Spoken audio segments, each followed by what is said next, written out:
Hey guys, Boomer here. Haven't done a video in a while. We are in December now here in Michigan. Not much riding. We have had a couple of snowfall events already, 3 to 4 inches each one. Yesterday went up into the 50s, melted pretty much all the snow. But unless we get a couple of 40, 50 degree days, at least 35 to 40, probably in the car. So the reason for this video is that I have a 2010 Ford Escape, second generation, and one of my fog lights was out. And I looked on YouTube, tried to find a video on how to replace the fog light, and I did. And they had you removing the front bumper, the grille, all the inner panels. I mean, just a crazy process to replace a fog light. And I thought, there's got to be an easier way, a quicker way than taking all of that stuff off just to replace a fog light. And there is. So I'll turn around here in a second and show you what I have. This is for the second generation Escape. Would be the same for the Mercury Mariner, which is what my wife Lori has. I think the Mazda Tribute is on the same platform, but certainly the Mariner and the Escape, the second generation. So let me swing around and excuse the dirt and the mud. Again, December in Michigan. We live on a dirt and gravel road out in the country, and it turns to mud sometimes, is what it is. But let me swing around and I'll bring you up to speed on the easier way I found to replace this fog light. So here we go. Don't get dizzy. All right, here is the fog light that burned out on the driver's side.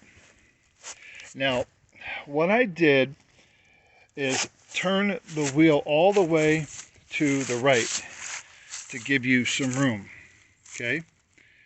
And then you need to take out, and I just used this little pry bar and reach it under here and pop out these little connectors. Let me find them for you. And here they are. And they just pop right in and they pop right out. Very easy. Okay, pop right in and out. So you just slip this under the edge of the connector and pop it out. So you got 1, 2, 3. Those are the 3 that I took out. Then bear with me, because I gotta get down. And underneath there are a couple of screws, actually 3. You got one here, one right here, and right over here is another one. So not screws, but bolts. 1, 2, 3 bolts. So 3 bolts and then 3 connectors. And these are 10 millimeter. That's all you need, is a 10 millimeter. If you do that, you pull this all the way open, and look what you get to the back of. Yeah, the fog light right there.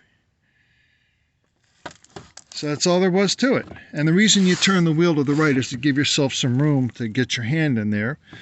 Then what you do, hang on, it's gonna get shaky, I have to get up. So take your 10 millimeter. Is this my 10? Yes.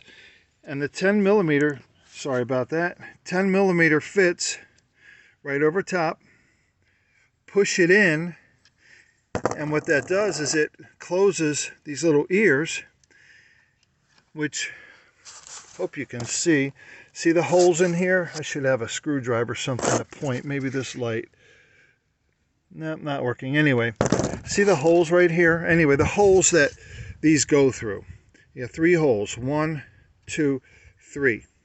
Okay, so you take your 10 millimeter and you pop it over top of this. You push it in and it compresses these little ears and it lets the light pop right out. There it is. Now I had to use the short 10 millimeter, which is under here because it fell, for one of these, because there is a bracket in here that's in the way. Use the short 10 millimeter. I believe it's the top right one. See the adjustment right here?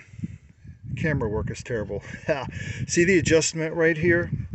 That goes on the very bottom. So when this is in there, the adjusting screw is on the bottom. It's the one on the top right here that you have to use the short 10mm socket for. The others you can use the deep well, but just push it over these connectors and the light will pop right out. So here is the brand new light. It's going to go in. So all I'm going to do, unplug it. Always use some dielectric. Okay, so I'm going to put some dielectric in here. Unplug this, plug it back in, and this light will pop right back in. That's it. It'll just push right back in, and that's all there is to it. And then of course put your bolts and your connectors back on. 3 bolts, 3 connectors, you're back in business. So that's all there was to it. All that just to change a fog light. Looks like a different bulb. It is a different bulb. But anyway, yeah, that's what was supposed to come from my car. So we'll see how it looks. But there you go. That's all there is to it. Let me see if I can get you in here. Get a little light on the subject. Not a whole lot, is there? Yeah, you can see there's one on the bottom right. There's another hole right here. And the third hole right there. And this hole right here, I don't know if you can see the bracket behind it. That's why you can't use the deep well to pop that one out. But the other two you can. So it's not a hard job. If I can do it, you can do it. To just pop that out, pop the new one in, back in business. Much easier than pulling the grill, the bumper, the inner panels, and all that kind of stuff. So again, excuse the mess, excuse the mud. Michigan in winter. But here you go. That's all there is to it. Hopefully the next video will be about motorcycles. We'll see. All right. Take care, guys. Bye for now.